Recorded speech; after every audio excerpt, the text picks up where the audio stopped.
ዳይሬክቶሬት ምምሕያሽ ግልጋሎት አብያተ ማዘጋጃ ትግራይ ዶክተር ሽሻይ ኪሮስ ምድንፋዕ ማዘጋጃ እቶት ንዳግመ ህንጸትን ሕውየትን ከተማታት ትግራይ ከምኡውን ዓርሰ ምርኮሳ ከተማታት ትግራይ ኣብ ምብራኽ ወሳኒ ግደ ኣለዎ ኩለን ከተማታትና ውሽጣዊ ኣታዊኤን ብምጉልባት ናይ ሕብረተሰብና ናይ ልምዓት ሕቶ ከምኡውን ናይ ከተማታት ናይ ልምዓት ሕቶ ንምምላስ ፍትሓውን ኣብ ምትእማንን መሰረት ዝገበረ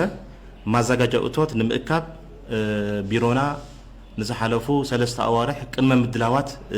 ማዘጋጃ እቶት ኣብ 107 ከተማታት እናተሰርሐ ጸኒሑ እዩ ኩሉ ኣመራርሓ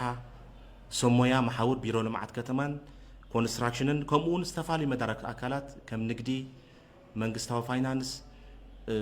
ዘፈር መንግስታዊ ግልጋሎት ካልኦት መዳርክቲ ኣካላትን ብምዃን